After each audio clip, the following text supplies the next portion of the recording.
महाराज जी, आप कहते हैं कि जो भी कार्य करें अभ्यास पूर्ण रहें, चाहे पढ़ाई करें या व्यापार करें। गुरुदेव, कभी कभी अभ्यासरत रहने के लिए सत्संग का समय निकल जाता है। गुरुदेव मार्गदर्शन करें कि उस समय किसको मानता दें, कर्म को या सत्संग या नाम जप को?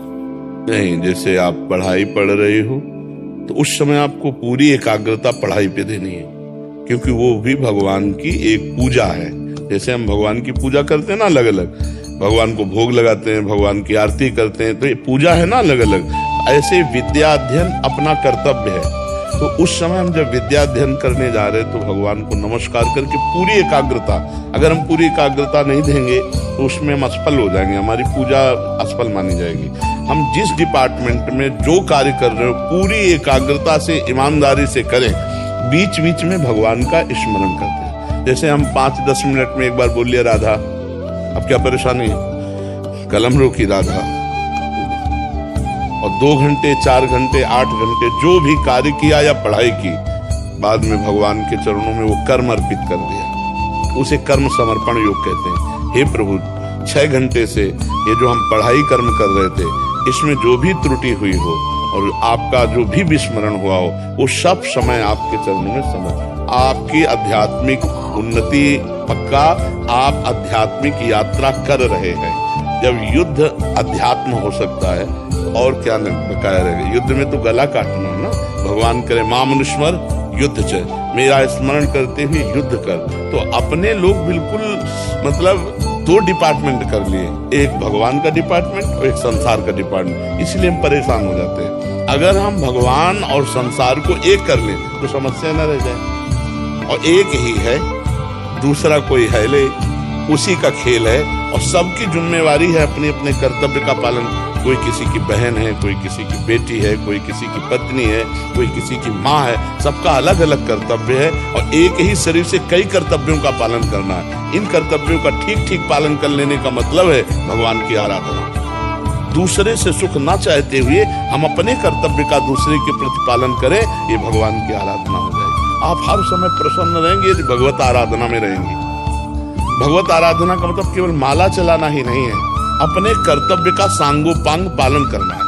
गुरुदेव, जैसे मैंने अभी सीए की पढ़ाई पूरी करी और मैं व्यापार शुरू कर रही हूँ, तो उसकी वजह से जैसे आपने कहा अभ्यासरत रहो, तो रात तक लेट तक काम करना पड़ता है अपना सब कुछ। और ऐसा लगता है आपसे हम तब मिलते हैं जब हम सत्संग सुनते हैं। मतलब ऐसा लगता है हम आपसे उस दिन निकटता लगती है जब हमने सत्संग सुना। तो हमने भागवत सुनने का नियम शुरू करा, पर तब काम लगता है और अभी नहीं। हमें बताइए 24 घंटे में आप कितने घंटे काम कर सकते हैं जो बिल्कुल तन्मयता पूर्वक कर सकते हैं? गुरुदेव 8, 10, 12 घंटे। 30 मिनट सत्संग सुन लीजिए। 12 घंटे अगर हम काम कर रहे हैं और 30 मिनट हम सत्संग के लिए निकाल लेते हैं तो क्या हमारा घाटा हो जाएगा? 6 घंटे 8 घंटे शयन के लिए होते हैं, 12 घंटे काम के लिए होते हैं। तो आपके पास कितने समय बचा? मान लो 6-8 घंटे आप सो लें गृहस्थी में, संसार में। वैसे तो 3-4 घंटे का आदेश करते हैं साधक के लिए, लेकिन गृहस्थी में मान लो हम 7 घंटे 8 घंटे मान लो, और आप 12 घंटे काम करते हैं, तो 12 + 8 कितने हुए? 20। अभी तो 4 घंटे बचे ना। तो जो समय आप मनोरंजन में और व्यर्थ में देते हैं वो समय हमें दे दीजिए, आप महात्मा बन जाएंगे। आप इस हमारे प्रश्न का उत्तर दीजिए कि आप 12 घंटे काम कीजिए और वो 12 घंटे ठाकुर जी को समर्पित करने के लिए 1 मिनट लगता है, ठीक है। इसके बाद आप 8 घंटे सोइए और 8 घंटे सोने को भगवान को समर्पित कर दीजिए। 20 घंटे आपके इसमें गए, अब 4 घंटे बचे हैं। 4 घंटे में आप क्या करेंगे? जो आप कहें। 4 घंटे भजन कर ले तो महात्मा हो जाते हैं। हम ये कहते हैं जो आप व्यर्थ समय देते हैं उस समय को भगवान में लगा दीजिए। आप जैसे ये पेश कर सकते हैं कि हमारे पास समय नहीं सत्संग सुनने का या नाम जप करने का, तो हम उसका विभाजन करके बताते हैं। अब बचे 4 घंटे, तो 4 घंटे में 2-3 बार भोजन के 1.5 घंटे हम छोड़ते हैं। आराम से भोजन पा लीजिए और बीच बीच में राधा राधा भोजन में तो कह ही सकते हैं, भगवान को अर्पित करके भोजन पा लीजिए।